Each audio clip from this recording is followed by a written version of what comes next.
Cloudflare Q3 24 earnings call. All lines have been placed on mute to prevent any background noise. After the speaker's remarks, there will be a question and answer session.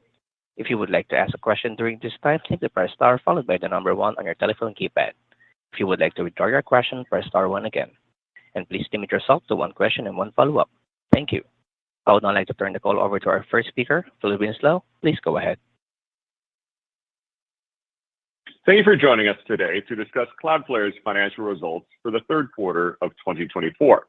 With me on the call, we have Matthew Prince, co-founder and CEO, Michelle Zatlyn, co-founder, president, and COO, and Thomas Seifert, CFO. By now, everyone should have access to our earnings announcement. This announcement, as well as our supplemental financial information, may be found on our investor relations website.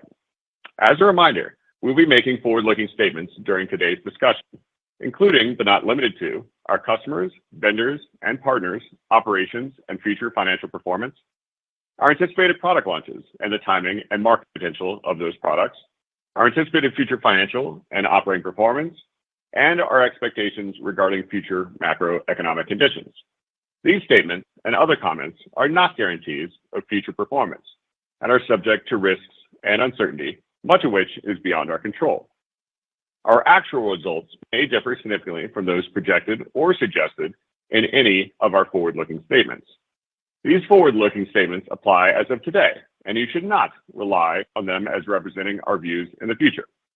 We undertake no obligation to update these statements after this call. For a more complete discussion of the risks and uncertainties that could impact our future operating results and financial condition, please see our filings with the SEC, as well as in today's earnings press release.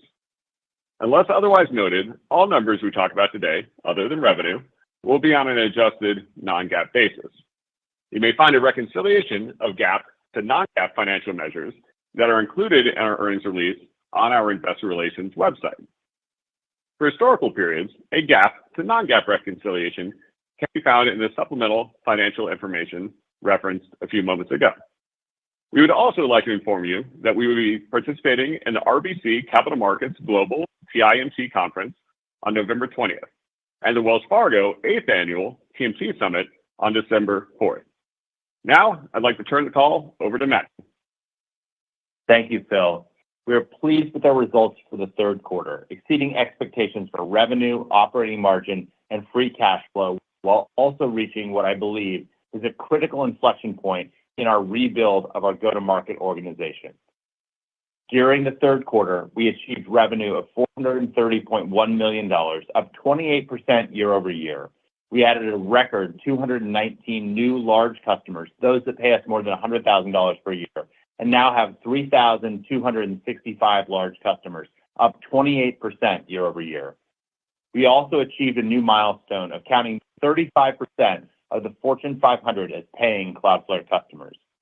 Revenue contribution from large customers during the quarter remained consistent at 67%, up from 65% in the third quarter last year. Our dollar-based net retention was 110%, down 2 percentage points quarter over quarter. While customer churn remains consistently low, our shift to more pool of funds deals with our largest customers, which represented nearly 10% of new ACV booked in the quarter, up from 1% a year ago, has put downward pressure on dollar-based net retention and changed the shape of revenue recognition in the short term. Over the long term, however, we believe pool of funds deals are very positive for the business as they represent our largest customers, making a broad commitment to Cloudflare's overall platform. Our gross margin was 78.8%, remaining above our long-term target range of 75 to 77%, and up a tad from 78.7% in the same quarter last year. We delivered an operating profit of $63.5 million, representing an operating margin of 14.8%. Our continued strength in operating margin underscores our commitment to operational efficiency and productivity. Free cash flow came in at $45.3 million, ahead of expectations even as we are investing in our network and enhanced capabilities like faster, more capable GPUs around the world. In Q3, the IT spending environment remained consistent with prior quarters, with customers closely scrutinizing every deal, emphasizing cost efficiency and seeking meaningful ROI. This cautious approach isn't new. is something we understand and, as a must-have, not a nice-to-have, benefit from relative to some of our peers. Moreover, our broad platform has allowed us to solve multiple problems for customers from a single vendor, giving us an advantage over many of our point solution competitors. However, some larger deals slipped out of the quarter in the U.S. in particular during what was a transitional period under new sales leadership in that region. These deals are still active and in our pipeline, with many having already closed this quarter. Although changes in our sales force may have impacted the short-term cadence of some larger deal cycles, what stood out to me is that the third quarter felt like we hit the inflection point in the rebuild of our go-to-market team. Mark Anderson has lived up to being a world-class sales leader. He's hired stage-appropriate talent across our go-to-market organization, been fair but relentless with performance management, and brought discipline and focus to our team. That's showing in the numbers. Our sales productivity has continued to improve and is now back around the best levels we saw in 2022. Mark believes there's still significant headroom above where we are as we focus not on batting average, but on slugging percentage, shifting more of our account executives to enterprise sales with higher quotas and the ability to sell bigger deals. As we've worked through performance management and up-leveling the team, our ramped rep capacity has been essentially flat for the last 4 quarters. When I said we've hit an inflection point, this is the biggest thing that I'm watching.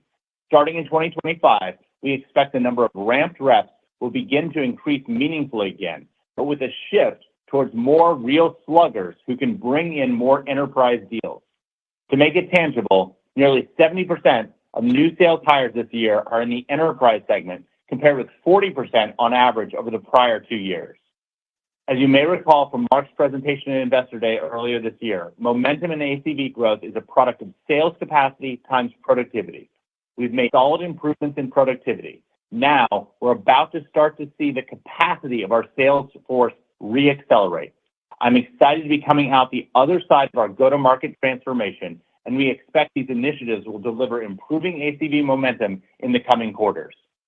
As I've shared with some of you, if I think about the last 15 years at Cloudflare, there's always something that I'm worried about, something that's broken, or as Michelle would say, an opportunity to improve. It's always tended to be one of 3 things: sales, stability, or shipping. I picture it sort of like a hockey puck sliding around points in a triangle etched in the ice. You get good at selling a product, the more demanding customers buy it. That causes whatever level of service that was acceptable before to no longer be acceptable, so you focus on improving stability. And as you have demanding customers and have put in place better systems and processes to ensure stability, it starts to hamstring your ability to ship new products. At some level, my job is to live in the future, so I started to worry about go-to-market 2 years ago. About a year ago, it became clear that we were going to be able to bring on Mark Anderson and meaningfully up-level that team. Right on cue, as I stopped worrying about go-to-market, we suffered the stability incident of last year. We focused on things and we fixed them, and today our stability, even with our broad products and more demanding customers, is world-class. So I was gearing up to start worrying about shipping when, ahead of schedule, I got introduced to CJ Desai, one of the most proven product and engineering leaders who is now our Chief Product and Engineering Officer. He knows how to ship. So now I find myself in the strange position of having to look for new things to worry about in the medium term. Undoubtedly, given our ambition, we'll find new challenges. But I'm heartened that incredible leaders like Mark Anderson, CJ Desai, Stephanie Cohen, all of whom had incredible offers to be CEOs at other organizations, believed in Cloudflare's mission and the opportunity we have to build the next iconic technology company, to turn down those other offers and join our team over the last year. With that, let me turn to some customer wins from the quarter. A rapidly growing AI company expanded their relationship with Cloudflare, signing a 1-year, $7 million pool of funds contract for Workers AI. This company signed a $500,000 contract in Q2 for Cloudflare to be their, quote, platform for AI for inference, storage, image optimization, and application security. They quickly recognized the value of our platform and are now moving all of their workloads over to make Cloudflare their single inference cloud platform.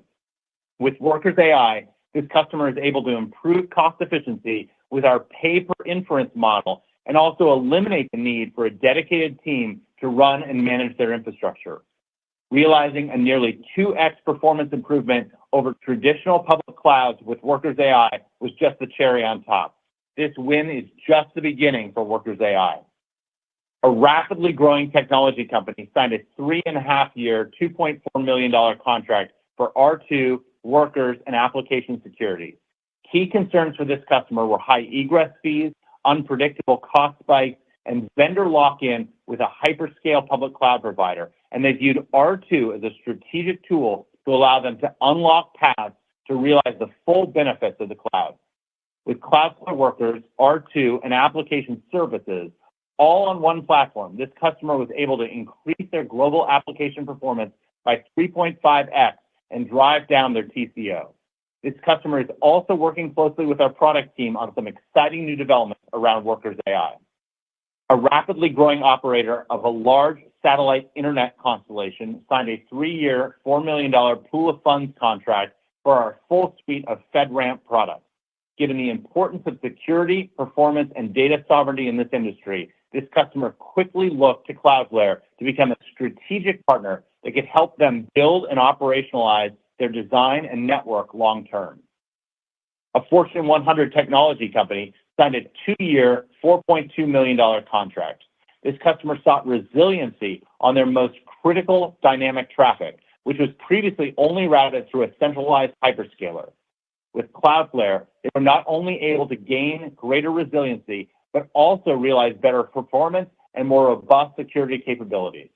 We continue to see resiliency emerge as a key theme, enabling Cloudflare to establish a beachhead inside large enterprise accounts alongside incumbent providers.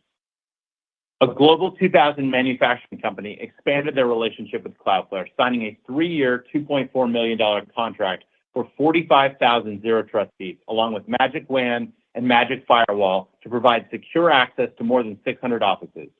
Their multi-vendor incumbent architecture with a first-generation Zero Trust competitor and other on-premise vendors led to gaps in security and a lack of visibility. After evaluating several vendors, Cloudflare demonstrated a superior technical solution for their 200 use cases, in addition to increasing their security posture and consolidating multiple point solutions onto a unified SASE platform.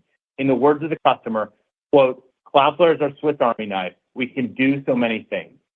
A large technology company in Europe expanded their relationship with Cloudflare, signing a 1-year, $5.3 million contract for more than 40,000 seats of access, gateway, data loss prevention, along with remote browser isolation, Workers, and application security. With the company looking to not only enhance its security posture, but also consolidate onto one platform, our innovative Zero Trust roadmap was a key differentiator. In the words of the customer, quote, "We are an engineering-driven company. We build most of our tech, so we want something modern, effective, and secure." Finally, I wanted to congratulate President Trump on his election victory and also recognize Vice President Harris for a hard-fought campaign. Both candidates were Cloudflare customers. Both were targeted by cyber attacks, and I'm proud that we were able to defend them both without incident. I'm even more proud of something else. More than half of U.S. states and most of the so-called battleground states rely on Cloudflare's Athenian project, where we provide free service to any officials administering elections, whether they're in red, blue, or purple states. We couldn't have built Cloudflare without a stable, functioning political system. And key to that is making sure that you can trust the democratic process. I wanted to thank our team who've been on call for the last several months, and especially over the last few weeks, to come to the aid of election officials and campaigns whenever they've had a need. There will be lots of stories from the 2024 presidential election, but cyber attacks won't be a meaningful part of any of them. And I'm proud that Cloudflare is part of the reason why. With that, I'll turn it over to Thomas. Thomas, take it away. Thank you, Matthew, and thank you to everyone for joining us. We're pleased with our execution during the third quarter as we made further progress on our go-to-market transformation, delivering another double-digit year-over-year improvement in sales productivity. However, sales cycles lengthened during the quarter and some larger deals slipped out of the quarter, in the US in particular. Importantly, these are still active deals. As Matthew mentioned earlier, the third quarter marked a key inflection point in our go-to-market transformation, with net sales capacity having bottomed. Similar to last quarter, we continue to increase hiring in our sales organization, with a particular focus on onboarding enterprise account executives with proven track records. We expect the number of ramped enterprise account executives to accelerate exiting 2024 and throughout 2025, and this is particularly the case in the U.S. Turning to revenue, total revenue for the third quarter increased 28% year-over-year to $430.1 million.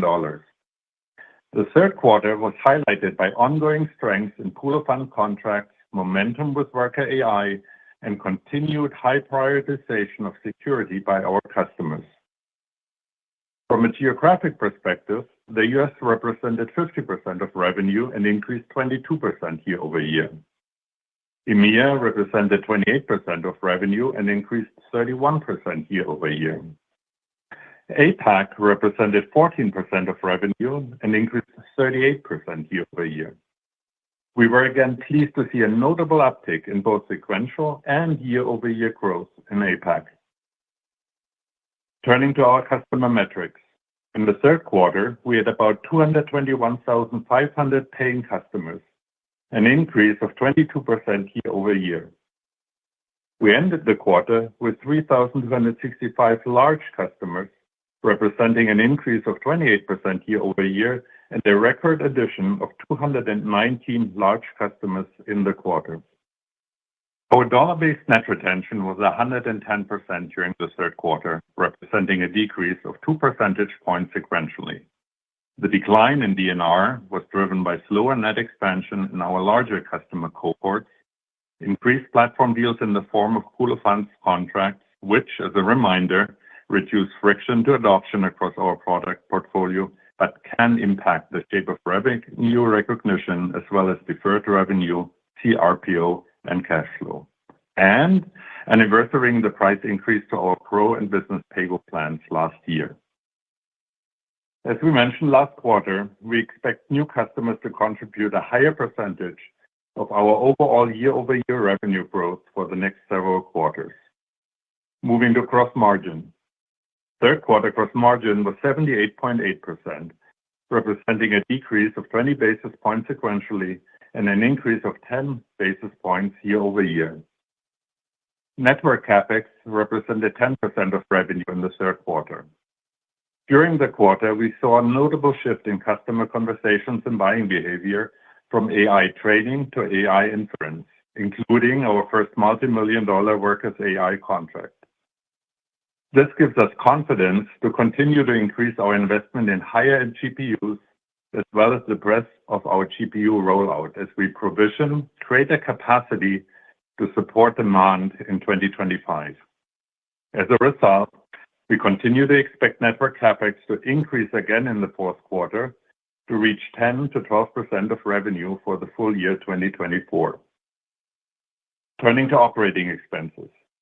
Third quarter operating expenses as a percentage of revenue decreased by 2% year-over-year to 64% as we remain committed to driving higher productivity and greater efficiency across our operations. Our total number of employees increased 18% year-over-year, bringing our total headcount to about 4,200 at the end of the quarter. Sales and marketing expenses were $160.2 million for the quarter. Sales and marketing as a percentage of revenue decreased to 37% from 38% in the same quarter last year. Research and development expenses were $70.5 million in the quarter. R&D as a percentage of revenue remained consistent at 16% compared to the same quarter last year. General and administrative expenses were $45 million for the quarter. G&A as a percentage of revenue decreased to 10% from 11% in the same quarter last year. Operating income was $63.5 million, an increase of nearly 50% year-over-year compared to $42.5 million in the same period last year. Third quarter operating margin was 14.8%, an increase of 210 basis points year-over-year. These results highlight our continued focus on becoming more efficient and more productive, given that operational excellence is a long-term competitive advantage. Turning to net income and the balance sheet. Our net income in the quarter was $72.6 million, or dilutive net income per share of 20 cents. Maintaining our strong commitment to being fiscally responsible and acting as good stewards of investors' capital, we ended the third quarter with $1.8 billion in cash, cash equivalents, and available-for-sale securities. Free cash flow was $45.3 million in the quarter, or 11% of revenue, compared to $34.9 million, or 10% of revenue in the same period last year. Remaining performance obligations, or RPO, came in at $1,503 million, representing an increase of 6% sequentially and 39% year-over-year. Current RPO was 70% of total RPO. Moving to guidance for the fourth quarter and full year 2024. We are pleased with our execution during the third quarter, and we remain prudent in our outlook for 2024 as we reach a key inflection point in our go-to-market transformation.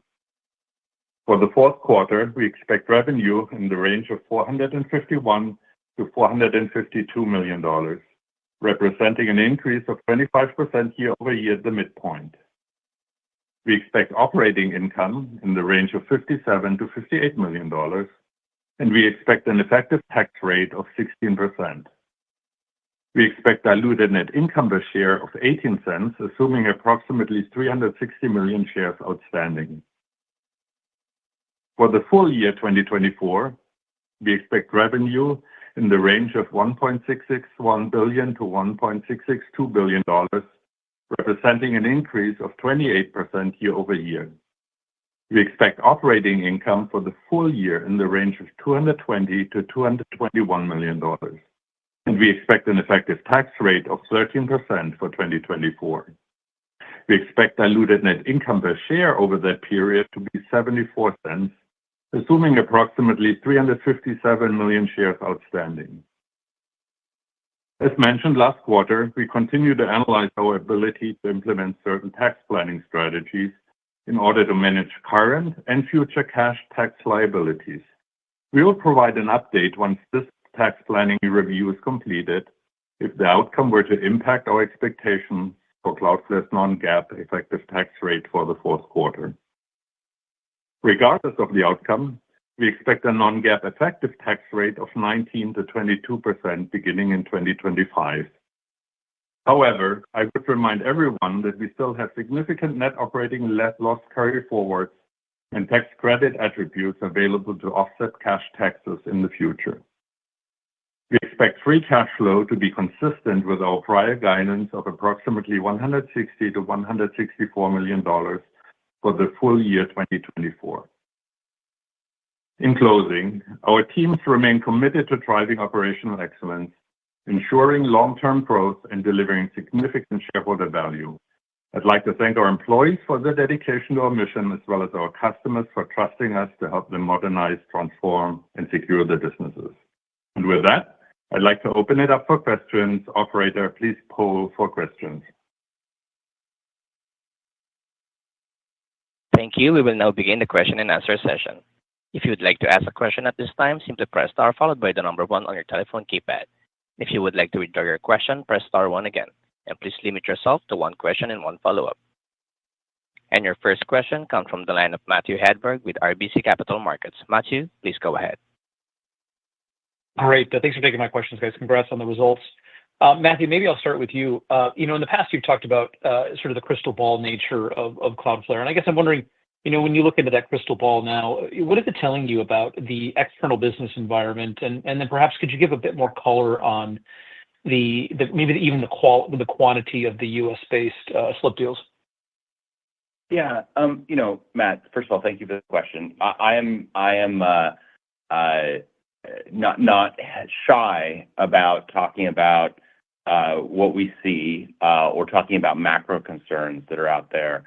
I don't think that we see anything that is worse. In fact, I think we see an environment that maybe is ever so slightly improved. We saw real strength actually in Europe. I know another number of other companies haven't seen the same, but we executed well there and continue to see strength there. Asia has performed very well, and actually, from everything we've seen in the crystal ball, North America has leveled off to slightly improved. I think where we have room to improve ourselves, and where I'm optimistic looking forward, is around our own internal execution. It has nothing to do with the macro. And the good news is that with our team in Europe, which has seen the most consistent sales productivity over the last 8 quarters, it's had sales productivity increase by 22% year over year in Q3.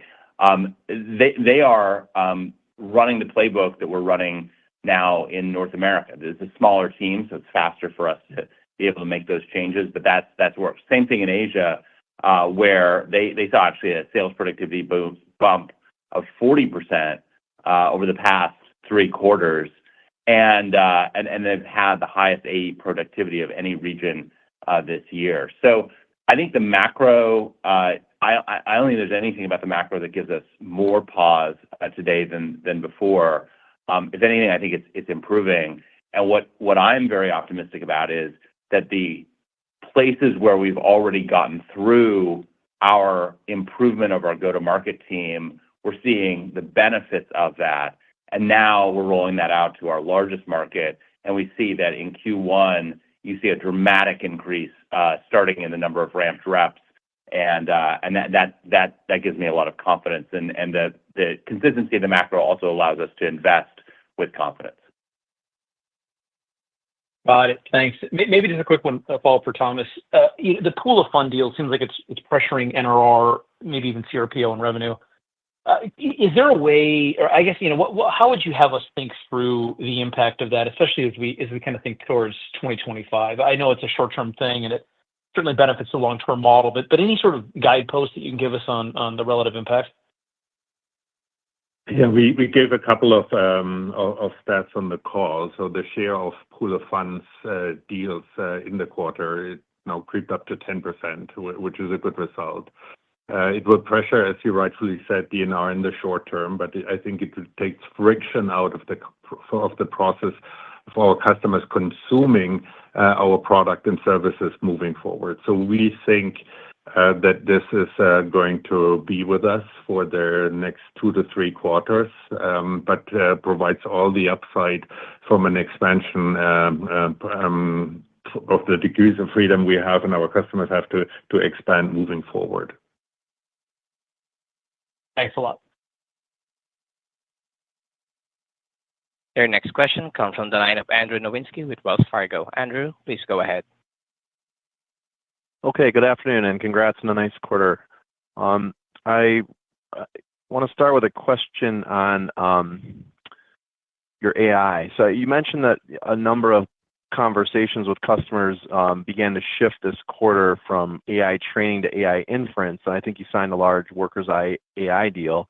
Just give any more color on the AI landscape and some of the feedback you're hearing on Workers AI.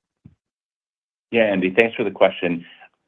I'm really amazed at how quickly the AI platform that we launched is taking off, and how many people are getting real value from it. And so, as we mentioned, one of the leading AI companies signed a $7 million 1-year contract with us to move their inference to our platform. What they saw was that they were able to get significantly better performance while also being able to run at a much higher ROI on the investment that they made over what they were seeing trying to manage it themselves through hyperscale public clouds. That's a story that is playing out over and over again. I think it's a story that is accelerating, and in order to support that, we have made the investments to increase not only just the number, but also the power of the GPUs that we're deploying around the world. What I think is unique about Cloudflare is 2 things. One, we are actually able to deliver inference incredibly close to where anyone is on Earth because we've deployed the inference capabilities across, at this point, nearly all of our network.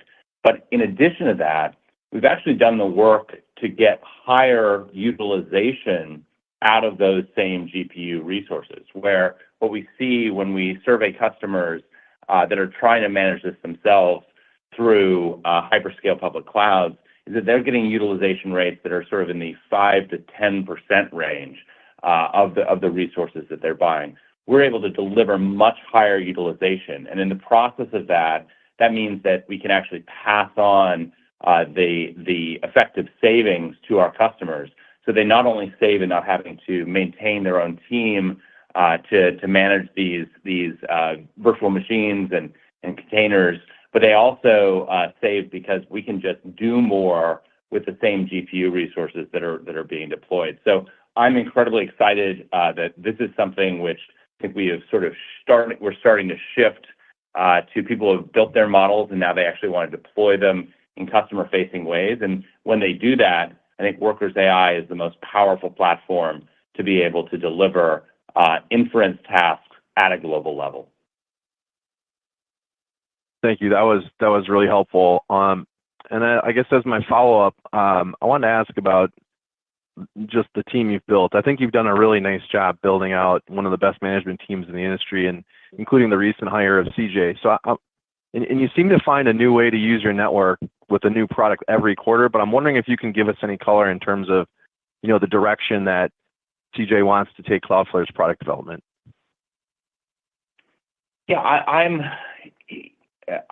I'm just really honored by the caliber of people who have chosen to take the next stage of their career and bet on Michelle and my vision for the future of what Cloudflare is. And so Mark Anderson, CJ Desai, Stephanie Cohen, and it goes down the list of top both managers, but then also top individual contributors.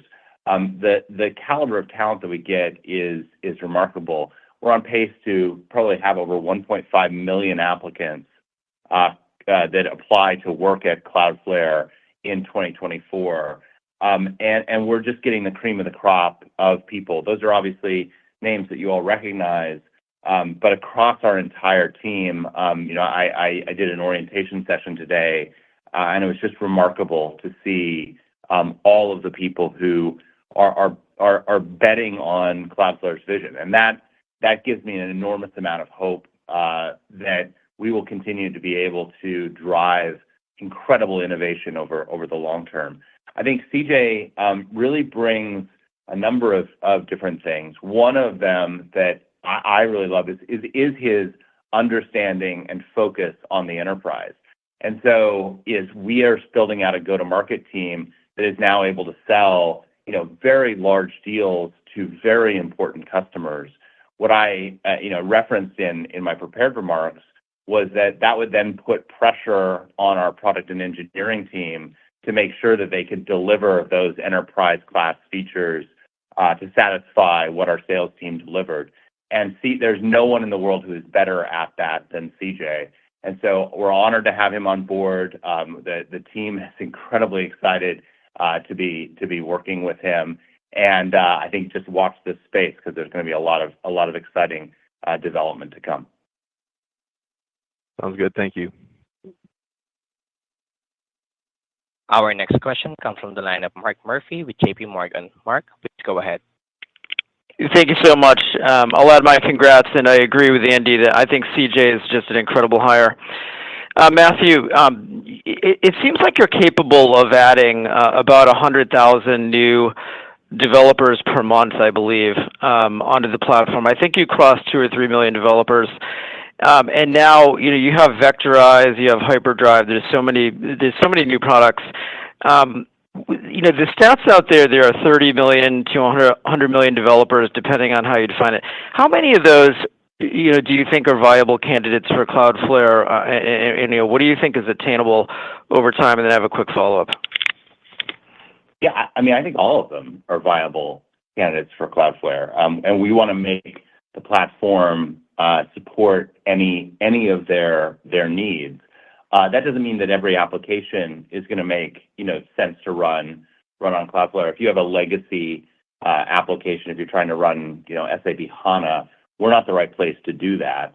But if you're the company that's building the thing that's going to disrupt SAP HANA, then we're absolutely the place to do that. And so if you look across the AI ecosystem, if you look across the sort of blockchain and cryptocurrency ecosystem, if you look across anywhere where someone is able to start with a blank slate, we're seeing adoption rates in the top startups, top companies in those spaces that are well north of 50%, and in some cases, well north of 75% of the industry. So what we think the excitement around the platform is palpable, and it has again taken off much faster. I think our secret is that customer zero for everything that we do at Cloudflare is Cloudflare ourselves, and that's been a great formula. If we build things that our own developers want, it turns out a lot of other developers want to develop the same way that Cloudflare does, and that's driving, I think, a lot of excitement and a lot of interest in the platform. Thank you, and then I appreciate that. As a follow-up, there have been a couple comments now that the AI models are advancing so fast that they're actually doubling every 6 months, which is hard to believe. They're advancing so fast, and now I think we're looking at the reasoning and the long duration inference. We're starting to hear the inferencing is going to have to be multinodal and using InfiniBand. It's a pretty big step up. And so I'm just curious maybe how you see that developing, and how might that play into your architecture as these models just become so much more demanding. I think that we're really good at figuring out how to make very complicated hard tasks distributed across our network. And so far, what we're seeing is that even in cases where there are models that maybe need more than one machine to run, we've been able to very efficiently do the hard engineering work to split that apart in ways that often might be different than how some others are approaching it, but get a much higher level of utilization. At the core of Cloudflare, the first thing that we really did was we built a network where we could move data faster, more reliably, more efficiently, meaning cheaper, and more securely than anyone else. And that then means that we can oftentimes take an inference task. Maybe if it's a big inference task, it's going to take some time. It might be that we don't answer it as close to the user as possible. It might be that we spread that out across multiple different machines and then pull the answer back. And those might be, on the other side of the earth in some cases. And so that network and that ability for us to utilize the entire network we have and effectively squeeze as much efficiency out and squeeze as much utilization out as possible, that's been key to what we've done across the board with CPUs, with memory, with storage, with networking, and now we're running the same play with GPUs. And so far there haven't been we have not hit limits that our engineering team hasn't found ways around, and I think that we feel pretty optimistic that even as AI continues to accelerate, the place that you're going to want to do inference is on Cloudflare's network. Thank you. Your next question comes from the line of Brent Thill with Jefferies. Brent, please go ahead. Thanks. Good afternoon. Matthew, just on the go-to-market changes, there have been questions just in terms of when you talk about the push-outs, we always see this, and you've seen this in past quarters. Was this quarter more pronounced on the push-outs, or is this just something you're commenting, hey, we made some sales changes, this is the natural side effect? I think everyone's kind of curious about the magnitude of that push. Was that greater or kind of equal to what you've seen historically in past quarters? I think that it was. I think that what we saw this quarter that was a little bit different is we started to see that the capacity held us back at some level, and that that we had to, especially in North America, cut deeper than I think we initially expected. And Mark, I think, did a great job with performance management of coming in and continue to do the hard work, find the really great people on our team, and make sure that they were taken care of, but also find the people that weren't going to be up to snuff and move them off the team. What I think the big change though is I think we see the inflection point for that, and we've crossed it, where really starting in Q1, the capacity and we know that that's going to tick up because those are people who are already on the team. They're just ramping, right? And we know what the ramp rates are, and we know how that builds. The capacity starts to really tick up in Q1, and assuming we're continuing to be able to hire to plan, which we expect we'll be able to, given the caliber and quality of the candidates that we get, that continues to tick up over the course of 2025. So I don't think there was something that was dramatically different. I do think that we have made the productivity gains. We've seen the success in other regions, and now we're bringing that to what is our largest market, which is North America, and we see again that inflection point in the not too distant future. Okay. And you called out workers, and you've been talking about this for a while, but I guess how important is this now in the overall platform shift in adoption? How are you seeing this as customers are coming to you for multiple things? Are you seeing this as a big add-on, big driver? How would you characterize where we're at in the adoption of workers? Yeah, I think that we at Cloudflare, we always think that we're stacking different S-curves, one behind another. So we have older products that are in more mature markets that are sort of at the tail end of their S-curve, and those are great products, and we win a lot of deals from those. And those customers, because we're best of breed in that, often then adopt other parts of that. I think where we're right in the sort of hockey stick growth, and we're seeing a lot of success, is with our Zero Trust products, which are taking off. With workers, I think that we are. I keep thinking we're kind of in the beginning of the S curve of growth, but boy, the S curve even in the beginning is steeper than I imagined, and there's a lot that's there. But we are not, I would say, optimizing this as much for how do we extract the most revenue. I think we're still optimizing very much for adoption. And what I like is that oftentimes workers becomes the conversation around how we actually adopt the entire platform, because people want to sign a pool of funds deal because their developers are excited about what workers delivers. They don't know exactly how much of it that they're going to use. They know that they're going to use the overall platform. But workers is then oftentimes a place where people say, listen, I want to put this in place. I want to make sure workers is part of that. And then oftentimes we're finding that customers will use up their entire pool of funds well before the contract duration. And oftentimes what's driving that is just the excitement of their teams around building new tools on workers. Thank you.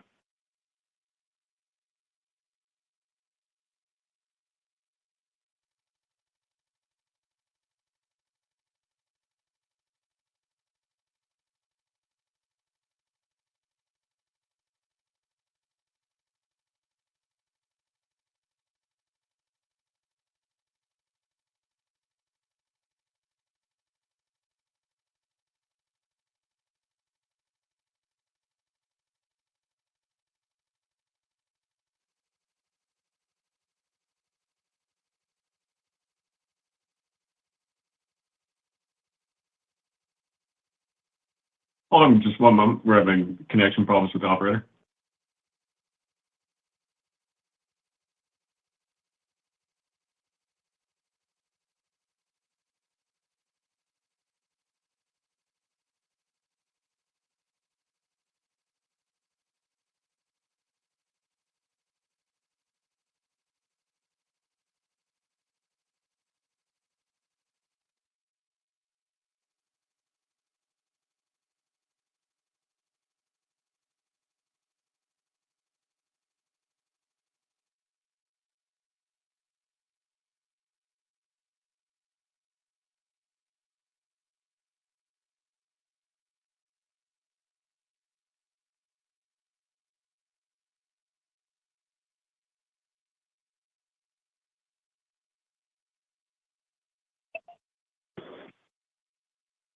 Yeah, the operator is reconnecting. It'll just be a few moments.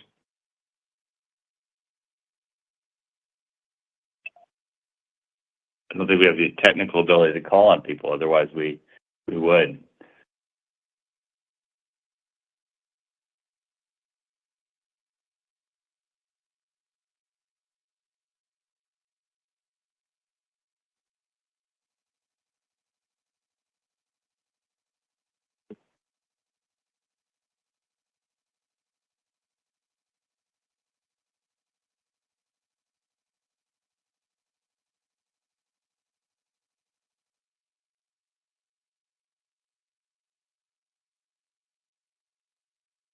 Thank you for joining us today to discuss Cloudflare's financial results for the third quarter of 2024. With me on the call, we have Matthew Prince, co-founder and CEO, Michelle Zatlyn, co-founder, president, and COO.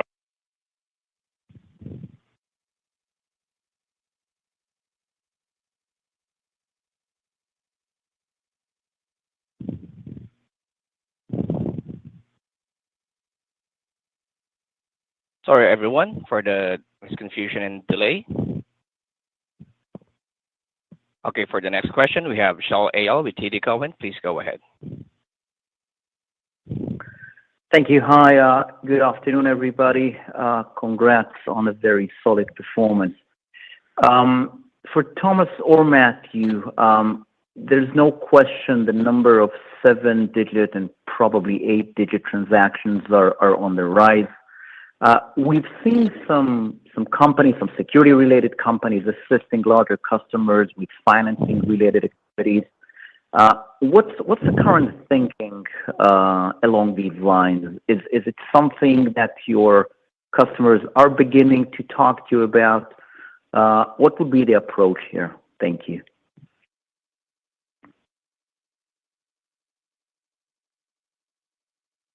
I guess I can take a stab at it, and then Thomas might have more. And so you're saying like financing so that they could spread payments out over a longer period of time, or can you say more about what exactly you're saying about? Actually, as they grow with you and want to consume more of your services, at times, and as they get addicted to some of your services, they would probably ask for flexibility, assistance in terms of payments, or maybe kind of asking you to utilize some of your balance sheet in their favor. Yeah, we don't. I mean, Thomas can add more, but we don't do any customer financing today. I think we have generally been the highest ROI provider, and because we're a SaaS service, you pay for it as you consume. I think that's often been different with hardware, companies that might have a different model, but that isn't something that I'm aware of that there's a lot of demand for on our side. And Thomas, I don't know if there's anything you'd add.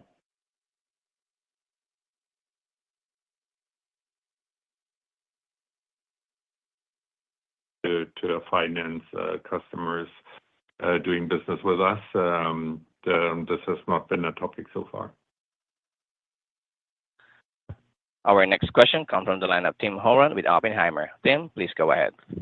Hi, guys. There's a lot of moving parts, obviously, with the sales productivity and limited capacity there and the pooling. Can you maybe talk about the timing of when revenue growth can accelerate again? Do you think the fourth quarter, around 25% guide, is that the bottom? Or, do you think it's still a few more quarters out? And related to this, can you update us on what you think the timing is for the $5 billion revenue target that you have? And I had a quick product follow-up. Thank you. Yeah, thank you for the question. As we said before, for us in our subscription business model, revenue is very much a lagging metric. Sales capacities is a product of the amount of headcount we have and the productivity progress they're making. This translates into pipeline and sales prospect, turns into ACV, and then ACV is recognized ratably over the lifetime of the contract as revenue. So it's very much a lagging indicator. And as we said before, models like this, they are slow on their way down, but they're also slow on their way up. But the important part is, as you heard in Matthew's prepared remark, that we think we have reached this key inflection point with net sales capacity now, which is the leading growth indicator, having bottomed. So from there on, we expect sales activity translating the ACV moving forward and going up. And you see this already in those parts of the world where this conversion and transition has happened successfully. Revenue was up 38% already in APAC, and it was up 31% in Europe, which is our highest productivity region, has been over the last several quarters. So we think we have bottomed out from a net sales capacity perspective and move forward from there. And the $5 billion target, maybe what year? And then just on the product side, have you improved the process on going general availability with products? I know in the past it took a little longer than expected. And I guess related to this, when do you think containers can hit GA? Thanks. Yeah, we will not. Yeah, I would say I don't think that we. I wouldn't say things have taken longer than expected. I think that our strategy has always been to get products into the market as quickly as possible, let people play with them and test them and use them, understand that there will be early products, and that's part of the power of having the millions of customers, tens of millions of customers that we do, is that we can do that and get immediate product feedback and then iterate quickly and then use the GA process as a time to signal when it's the right time for products to be put in production, used by our largest customers, and have the confidence around that. I think that has slowed down or accelerated. I think it's kind of always been the process that we've gone through. Some products take longer, some products take less time. Containers are already in market. We have a number of large customers that use them to do interesting things. How broadly we make that available is something that we're very much testing. What I think doesn't make sense is to just release a product that doesn't have any differentiation, doesn't have any advantage over existing container solutions. And so that's, I think, what we're talking to customers about. I think we're using our usual process, but technically, there's nothing that keeps us from launching that tomorrow. I think what we want to do is make sure that when we do, that it has such a compelling value proposition that it just becomes a no-brainer for people to use. Well, the strategy is working. Thank you. Our next question comes from the line of Joel Fishbein with Truist Securities. Joel, please go ahead. Thank you. Thanks for the question, Matthew. Love to get an update from you on the public sector. Obviously, you've got FedRAMP certification. You've seen some very good customers there. Just love to hear what's happening there. And then also, as it relates to that, where they are, do you think they are in their adoption of inference? That'd be really helpful. Thanks. Yeah, I think that public sector was really an area of strength for us in 2023. We have not.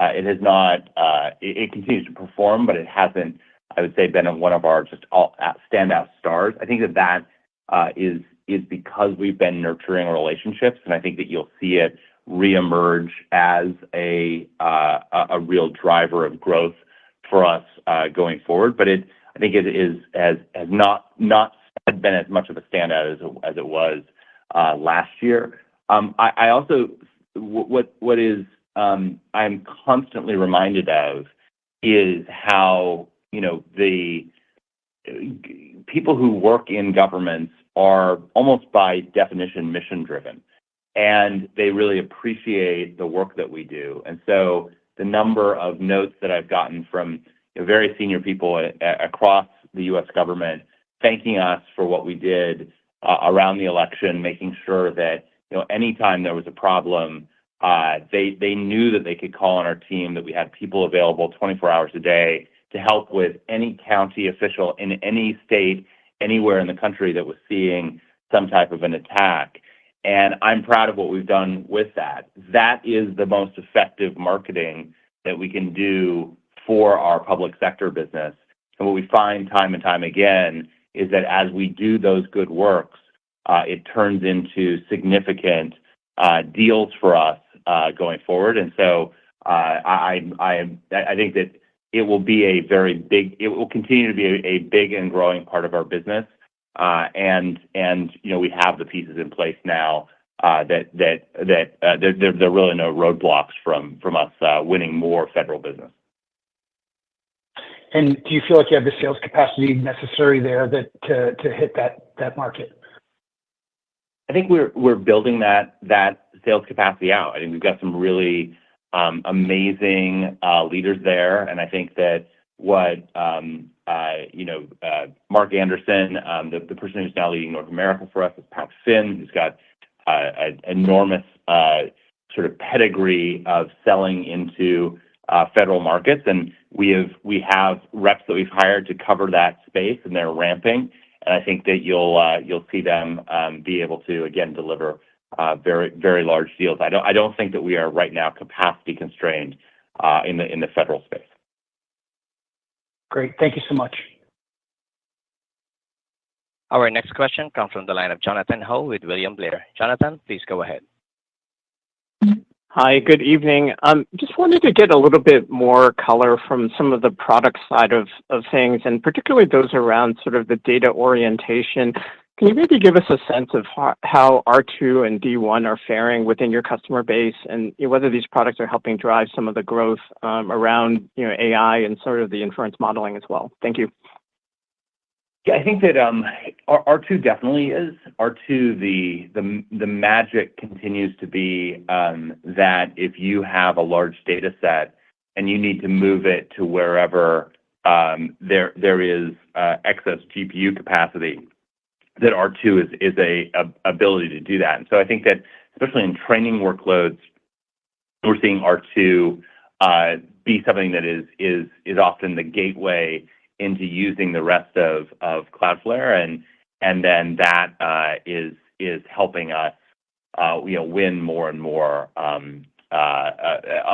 the AI workloads, especially on the inference side.